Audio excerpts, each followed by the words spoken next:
The man wakes up to find himself tightly strapped to a wheelchair by a group of elderly people. Enjoy it.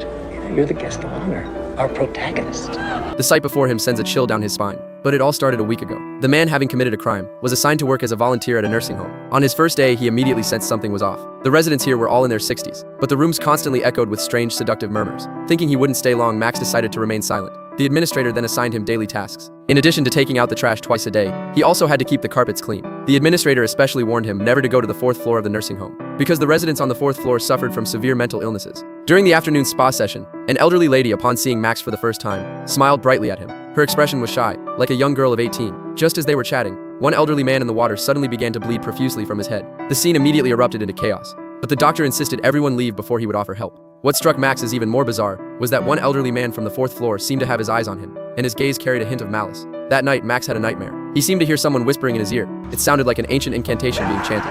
He suddenly woke up with a start. Luckily, it was just a dream, but before he could regain his composure, a chilling scream echoed from upstairs. The sound filled him with unease. He then noticed that his bedroom door had been opened, but Max didn't think much of it. He thought maybe an elderly resident had wandered into the wrong room. Little did he know, something terrifying was about to happen. The next morning, Max was woken up by a knock on the door. Several elderly residents hurried to him for help. One elderly man had accidentally soiled his pants and needed Max's assistance to clean it up. Max frowned immediately after hearing this, but he still followed them. As soon as he opened the door, Max froze in shock. The room was filled with elderly residents. They had prepared a welcome ceremony for him. So, no poopy diaper? No poo, good kid. After the ceremony ended, the elderly returned to their own activities. At this moment, an elderly woman painting noticed him. She playfully stuck out her tongue at him. At that moment, Max thought he was overthinking things. Until late that night, a masked elderly person silently appeared in his room. The person slowly crawled toward his bed. A sound behind him soon woke Max up. Did you like what you saw yesterday? I want to see you now.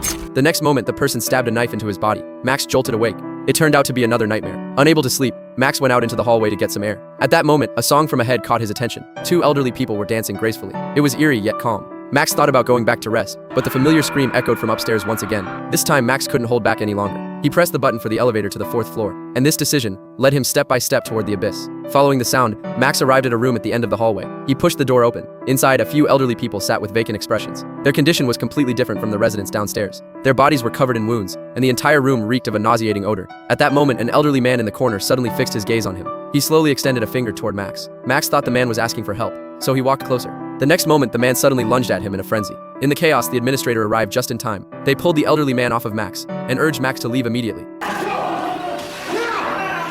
Afterward, Max was summoned to the director's office. He explained that he had only heard the scream, which made him curious enough to investigate. The director once again explained the severity of the situation and strictly forbade him from entering the 4th floor. Soon, the incident spread through the nursing home. Later, an elderly man privately approached Max.